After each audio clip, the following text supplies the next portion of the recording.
से मुखातिब है। कुछ आम तरीन खबरें हैं। बड़ी खबर यह है कि हुकूमत की जानिब से 3 रुपए से लेकर 7 रुपए 12 पैसे तक बिजली और ज्यादा महंगी कर दी है। यानी 7 रुपए तक बिजली पर यूनिट और ज्यादा पाकिस्तान के अंदर महंगी कर दी गई है। अब इसमें बहुत सारे पाकिस्तान के टीवी पर बैठकर जो एंकर्स, बहुत सारे साफी मेकअप उन्होंने किया हुआ है, या बहुत सारे जाली अदाकार पाकिस्तान के ढकोसले ड्रामे, उन सब ने आकर वो कह रहे हैं देखें जी फलानी स्लैब ये, फलानी स्लैब वो, देखें जी डोमेस्टिक कंज्यूमर को ये देंगे, फलाने कंज्यूमर को ये सब फ्रॉड ढकोसला ड्रामा है। ये सब बिल्स हैं, ये वो टैक्सेस है, ये वो हमारे ऊपर एक लाठी चार्ज है। बल्कि ये हुकूमत पाकिस्तानी अवाम से ऐसा महसूस हो रहा है कि कोई बदला ले रही है, लोगों की खालें उतार रहे हैं, लिटरली लोगों को कोड़े मारे जा रहे हैं। और ऐसा महसूस हो रहा है कि हुकूमत ये सोच रही है कि इस पाकिस्तानी अवाम को किसी तरह से जिंदा दरगोर करना है, इन्हें दफन करना है, या फिर इनके लिए कोई रास्ता निकालना है कि ढंकियां मारकर जंगलों से होते हुए अपने जवान जवान बच्चों को मुल्क से बाहर भेजें, ये इस मुल्क से निकलें, यहां से भागें, कर्जा उठाकर भागें, अपनी जमीनें बेचें, घर नीलाम करें, यहां से निकलें। क्योंकि इसके अलावा कोई सर्वाइवल नजर नहीं आ रहा। आप ऊपर के सबको उठाकर देख लेना, जजेस को, जर्नैलों को, पार्लियामेंटेरियंस को, बाबू को, ब्यूरोक्रेट को, बड़े बड़े टीवी के मालिकान को, बड़ी बड़ी तमाम शख्सियात को उठाकर देख लें। 2000 से लेकर 4000, 1500, 1000, ये सब इनकी फ्री यूनिट्स हैं। बिजली फ्री, पेट्रोल फ्री, खाना फ्री, गाना फ्री, नाना फ्री, धोना फ्री, ये सब कुछ इन सबको मुफ्त में मिलता है। और ये जो मुफ्त में मिलता है उसके पैसे भी मैं और आप पे करते हैं। और मैं और आप जो पैसे पे करते हैं, जो अवाम का जनाजा निकला वो उसके ऊपर इस हुकूमत ने ये किया है कि मजीद इन्होंने टैक्सेस लगा दिए हैं। अब ऐसा हो नहीं सकता। कोई भी जो अवाम की हुकूमत होती है, या जिसे थोड़ा सा अवाम का दर्द होता है, थोड़ी सी ये महसूस करती है यार मैंने इन्हीं बंदूक में जाना है, मैंने कल जाकर इन्हीं से वोट मांगना है, ये जूतियां मारेंगे लोग, लिहाजा कम से कम वो थोड़ा सा एहसास कर लेते हैं, चीजों को मैनेज कर देते हैं, कोई सब्सिडी दे देते हैं, कोई बड़ी चीज लेकर आ जाते हैं। लेकिन इस हुकूमत को क्लियर कट ये पता है कि इन्हें लाया गया है, और जो इन्हें लाए हैं उन्होंने इन्हें बिठाए रखना है, उन्होंने इन्हें कायम रखना है, इन्हें जमानतें दी गई हैं, इन्हें गारंटीज दी गई हैं, इन्होंने हिलना नहीं है। और अगर ये हिले तो ऊपर कादी साहब बैठे हुए हैं, तो कादी साहब का तो काम इस वक्त ये है कि नून लीग को रेस्क्यू करना और इस निजाम को बचाना। हसनात मलिक साहब पाकिस्तान के प्रोमिनेंट और most reliable journalist, authentic journalist हैं। वो खुद ये कहते हैं कि निजाम के लिए सबसे बड़ी गारंटी कादी साहब है, एक ब्लैंक चेक है। यानी जो भी मामला होगा, जो कुछ भी होगा, सुप्रीम कोर्ट में लेकर जाए, कादी साहब मौजूद हैं, हो जाएगा गुरु, हो जाएगा। यानी कमाल करते हो पांडे जी,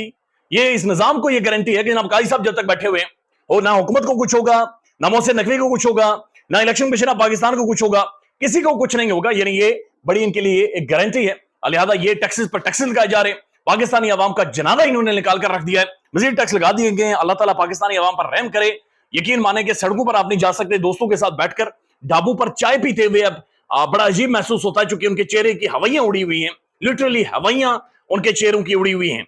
वोट इस हुकूमत को दिया नहीं है, और जाहिर है जिस तरीके से लाई गई है ये बड़ा खौफनाक अमर है। और ये लेट्स सी कि किस हद तक पाकिस्तानी अवाम गधे की तरह इस सारी चीज को बर्दाश्त कर सकती है। अब दूसरा मामला यह है कि सुप्रीम कोर्ट में आज एक फिर काजी फाइसा साहब ने हुकूमत को, इलेक्शन कमीशन ऑफ पाकिस्तान को रेस्क्यू किया है। अब जब ये मैं बात कर रहा हूं, यकीनी तौर पर आप भी सोच रहे होंगे कि आप जाहिलाना गुफ्तगू कर रहा है, बेवकूफाना गुफ्तगू कर रहा है, क्योंकि काजी साहब बैठे हूं और फिर ये दोनों रेस्क्यू ना हो, हुकूमत और election commission of Pakistan rescue. ये आप सबको पता है, सबको पता है। हसनात मलिक साहब, सिद्दीक जान साहब, मतीउल्लाह जान साहब, या किसी भी कोर्ट रिपोर्टर को, जर्नलिस्ट को, प्रोमिनेंट जर्नलिस्ट को जो जानते हैं, सुप्रीम कोर्ट को जानते हैं, जजेस को जानते हैं, दहाइयों पर मबनी जिनकी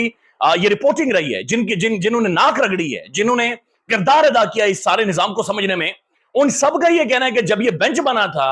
काजी साहब ने जब ये बेंच बनाया था, उस वक्त ये ठप्पा लग चुका था कि जनाब ये लाहौर हाईकोर्ट का जो फैसला ये गटर में डाला जाएगा। लाहौर हाईकोर्ट के ऑनरेबल जस्टिस ने एक अदालताना फैसला दिया और उन्होंने इलेक्शन कमीशन ऑफ पाकिस्तान को कहा ये जो 7 जजेस हैं, इन्हें 7 दिनों के अंदर अंदर इनको नोटिफाई करें। और अगर आप नोटिफाई नहीं करते, और ये पंजाब के उन इंतखाबात के हवाले से मामला है कि जहां पर 150 सीटों पर डाका मारा गया है, और ये तख्ते शरीफ है, ये तख्ते लाहौर है, ये वो मामला है जिसके बारे में कमिश्नर रावलपिंडी की स्टेटमेंट है कि सिर्फ पिंडी की 13 सीटें तमाम की तमाम तहरीक इंसाफ जीती हुई थी, सब तहरीक इंसाफ जीती हुई। ये वो वाला मामला है। और असल फॉर्म 45, 47 की जो गेम हुई है वो पंजाब के अंदर हुई है, पंजाब के अंदर डाका मारा गया है। ये रात की तारीखी में डाका वहां पर था। तो ये ट्रिब्यूनल्स के हवाले से लाहौर हाईकोर्ट का फैसला था। जजेस खड़े हुए आजादाना उन्होंने फैसले दिए, जुर्रत के साथ, दिलेरी के साथ, हिम्मत के साथ, और उन्होंने दिखाया कि जज मुंसिफ जब खड़ा होता है तो पतलूनें गिली होती हैं। फिर इलेक्शन कमीशन ऑफ पाकिस्तान की जब पतलून गिली होती है तो भागते हैं, सुप्रीम कोर्ट में आते हैं। और काजी साहब ने आज लाहौर हाईकोर्ट का फैसला उठाकर रद्दी की टोकरी में फेंक दिया, और एक माहौल उन्होंने कम से कम एक टाइम फ्रेम हुकूमत को, इलेक्शन कमीशन ऑफ पाकिस्तान और निजाम को दे दिया कि जनाब कोई रास्ता काटो, कोई हाल काटो। चूंकि लाहौर हाईकोर्ट ने जिस तरह से जजेस को, आजाद जजेस को लगा दिया था, ये अगर सूरत हाल बन गई तो फिर कोई भी नहीं बचेगा। और जिस तरह से ये पूरी बसात बिछाई गई है, یہ ساری بسات کھینچ لی جائے گی, کارپیٹ نیچے سے کھینچ لی جائے گی اور یہ نظام بالکل آرام سے اوپر سے نیچے آ کر گر جائے گا. تو بنیادی طور پر یہ سارا معاملہ تھا. لیکن ظاہر ہے جب یہ بینچ بنا تو حسنان ملک صاحب یہ کہتے ہیں جو پریکٹس اینڈ پروسیجر ایکٹ کے تحت کہ 3 رکنی ایک کمیٹی ہوگی اور وہ بینچ بنائے گی جس میں منیب اختر صاحب اور منصور علی شاہ صاحب اور قاضی فیصل صاحب خود موجود ہیں. اس کے بارے میں کہا گیا کہ وہاں پر منصور علی شاہ صاحب نے قاضی صاحب کو اصل میں ریسکیو کیا اور قاضی صاحب کا من پسند بینچ بنایا گیا, یعنی موسٹ فیوریٹ بڈیز لو برڈز, پسندیدہ لوگ, پسندیدہ جج, قاضی صاحب کے پسندیدہ جج, یعنی دوستوں یاروں کے ساتھ مل کر سارے بیٹھ کے ان کو رگڑتے ہیں, سارے بیٹھ جاتے ہیں. تو سب وہاں پر بیٹھے اور اس کے بعد جو کچھ ہوا ہے وہ آپ کے سامنے ہے. لاہور ہائی کورٹ کا فیصلہ اٹھا کر پھینک دیا گیا ہے اور آپ اندازہ لگا لیں کہ یہ وہی لاہور ہائی کورٹ ہے, یہ وہی آنریبل جسٹسز اور آنریبل کورٹ ہے جس کے بارے میں قاضی فیصل صاحب برہم ہو گئے تھے کہ اس کورٹ کو عدالت آنریبل نہ کہیں, عدالت کو آنریبل نہ کہیں, بلڈنگیں آنریبل نہیں ہوتی,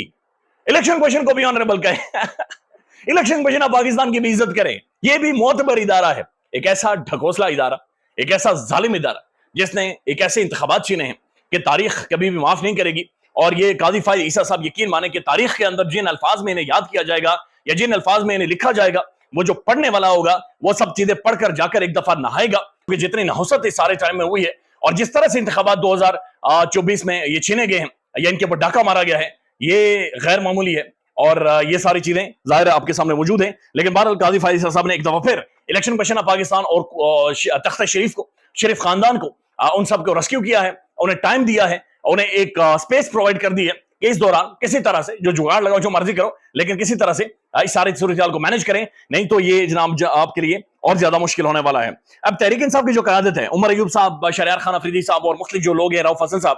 آج یہ خان صاحب سے ملنے گے اور یہ بڑی امپورٹنٹ ملاقات تھی, اہم ترین ملاقات تھی. ایک تو مولوی فضل الرحمان کا پیغام دینے گئے تھے اور دوسرا اس ملاقات کے اندر وہ جو اختلافات ہیں, وہ جو سوچ ہے, یہ کھل کر خان کے ساتھ ڈسکس ہو. پولیٹیکلی موومنٹ, پولیٹیکلی ایک میٹنگ تھی جو کہ ہونی تھی, لیکن یہ ملاقات نہیں کروائے گی, ملاقات نہیں کروائے گی. اور تقریباً 4 سے 5 گھنٹے یہ لوگ اس شدید گرمی میں جیل کے باہر اور جیل کے اندر کھڑے رہے, لیکن ان کی ملاقات نہیں کروائے گی. عمر ایوب صاحب نے اس کے بعد آ کر باہر پریس کانفرنس کی ہے اور انہوں نے بڑا کھل کر یہ کہا ہے کہ جناب ہم جیل کے اندر ایک مسجد میں نماز پڑھنے گئے, پھر چھوٹی سی چوکی بنی ہوئی ہے, اس کے سائے میں آ کر کھڑے ہوئے, ہمیں آ کر کہا گیا کہ اس چوکی سے نکلیں, تو ہم باہر چھوٹا سا درخت تھا اس کی چھاؤں میں آ کر کھڑے ہو گئے. وہاں پر آ کر ایک بندے نے کہا کہ جناب آپ لوگ جائیں, آپ کی ملاقات نہیں کروائی جا سکتی. عمر ایوب صاحب کہتے ہیں کہ میں نے ان سے پوچھا کیسے ملاقات نہیں کروائی جا سکتی, آپ کو آئی جی اوپر سے پیغامات دے رہے ہیں. انہوں نے کہا جی آئی جی نہیں دے رہا, جو دینے والے ہیں آپ سمجھدار بندے, انہوں نے پیغام بھیجا ہے کہ ان کی کوئی ملاقات نہیں کروانی. اس کے بعد عمر ایوب صاحب یہ کہتے ہیں کہ جناب جب یہ ساری صورتحال ہوتی ہے تو ہمیں, عمر ایوب صاحب کہتے ہیں کہ میں بڑی اتھارٹی کے ساتھ یہ بتا رہا ہوں کہ یہ انٹیلیجنس ایجنسیز کی جانب سے, یعنی خفیہ اداروں کی جانب سے ہدایت تھی کہ انہیں ملنے نہیں دینا. تو پاکستان کی سب سے بڑی پولیٹیکل پارٹی اگر وہ قاضی کے اوپر اعتراض کرتی ہے تو قاضی کہتے ہیں ہاں سن لیا ہے, اچھا سن لیا ہے, تو باہر کا لائسنس کینسل کروا دوں گا, تو اچھا کیا کرنا ہے, کیا کریں جی, کس طرح سے چلیں. یہ وقت کا قاضی اتنا بڑا کنٹروورشل ہو گیا کہ جس بندے کا وہ کیس سن رہا ہے وہ کہتا ہے مجھے آپ پر یقین ہی نہیں ہے, وہ کہہ رہا ہے کہ جناب برائے مہربانی منو معاف کرو, برائے مہربانی سائڈ پر ہو جائیں. تو قاضی صاحب بھی سائڈ پر نہیں ہو رہے اور پھر عمر ایوب صاحب پاکستان کے انٹیلیجنس ایجنسیز کے اوپر باقاعدہ سے انہوں نے الزامات لگا دیے ہیں. اس سے پہلے پاکستان کے خفیہ ادارے اتنے زیادہ یا اتنے بڑے پیمانے پر نہ ٹیلی ویژن پر ڈسکس ہوئے, نہ سوشل میڈیا پر ڈسکس ہوئے, اور نہ ہی یہ ہونے چاہیے, نہ ہی یہ ہونے چاہیے. لیکن ایک پولیٹیکل پارٹی کو اتنا زیادہ دیوار کے ساتھ لگا دیا گیا ہے, اتنا زیادہ دیوار کے ساتھ لگا دیا گیا کہ جہاں پر کوئی امید پیدا ہوتی ہے کہ یہاں سے شاید ایک نئی اوپننگ ہوگی, یہاں سے شاید چیزیں دوبارہ سے شروع ہو جائیں گی, وہاں پر ایک دفعہ پھر اس پارٹی کو یا ان لوگوں کو رون دیا جاتا ہے اور پاکستانی عوام کو مایوس کیا جاتا ہے. اب ایک خبر ہے, اور یہ خبر ساما ٹیلی ویژن کے اوپر ایک شو آیا اور یہ ساحل ادیم صاحب بیٹھے, اس کے بعد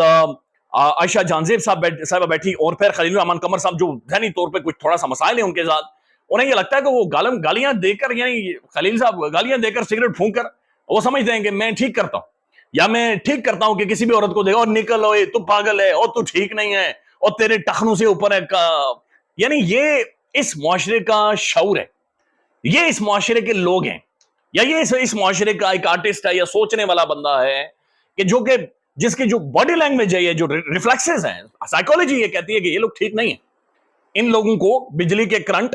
اور اس کے علاوہ کم از کم کسی جگہ پر کسی سینٹر میں رکھ کر انہیں کوئی ادویات کھلائی جائیں اور اس کے بعد یہ ٹھیک ہوں گے. اب یہ ساما ٹیلی ویژن کا جو شو ہوا اور طاغوت کے نام پر اور وہ سارا ڈرامہ لگایا گیا ساما ڈیجیٹل کے اوپر, اور اس کا ظاہر ہے مقصد صاف نظر آ رہا تھا کہ ریٹنگ مقصد تھا. ایک تو ساما ٹیلی ویژن نے جب وہ شو کیا تو اس کے بعد جو انہوں نے تھمبنیلز لگائے ہیں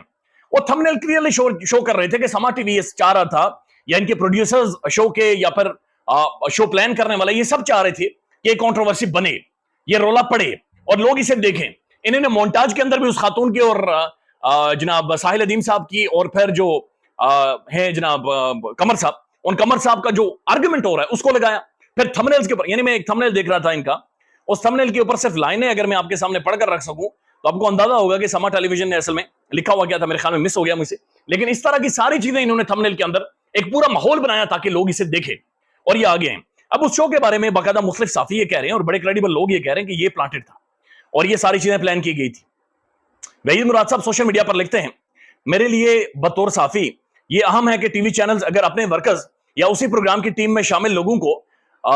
को ऑडियंस में बिठाते हैं तो उसूली और अखलाकी तौर पर नाजरीन को बताएं कि ये आम लोग नहीं हैं जो सवाल कर रहे हैं। मेरी हासिल करदा मालूमात के मुताबिक मुखालफत और हमायत करने वाले दोनों किस्म के ऑडियंस समा के मुलाजमीन के थी और ये पहले से तय था। अब जो खातून है अजबा साहिबा, मैंने बहुत दफा कोशिश की इनसे बातचीत तो नहीं हो सकी,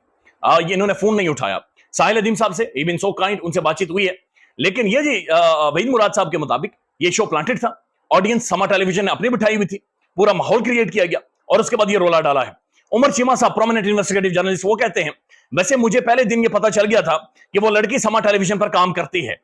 और ये अहम नहीं बल्कि ये जानना अहम है कि क्या इसने ये सब कुछ किसी के कहने पर किया या इसके जाती सवालात थे। अभी तक हासिल करदा मालूमात के मुताबिक ये किसी स्क्रिप्ट का हिस्सा नहीं था और तलखी इससे कहीं ज्यादा बड़ी है जो एडिट कर दी गई है। यानी कि उमर चीमा साहब ये कहते हैं कि महसूस हुआ है कि ये इंफॉर्मेशन के मुताबिक स्क्रिप्टेड नहीं था। मुराद सईद साहब ये कह रहे हैं, मुराद सईद साहब ने बल्कि वहीद मुराद साहब ये कह रहे हैं कि स्क्रिप्टेड था, प्लांटेड था, लेकिन उमर चीमा साहब ये कह रहे हैं कि तलखी और ज्यादा बड़ी है, यानी कि बदतमीजी और ज्यादा हुई है और वो एडिट की गई है। लेकिन इतनी बदतमीजी छोड़ी गई, इतना गिरा हुआपन छोड़ा गया ताकि समा टेलीविजन रेटिंग बना सके। ख्याल रखिएगा, अल्लाह हाफिज।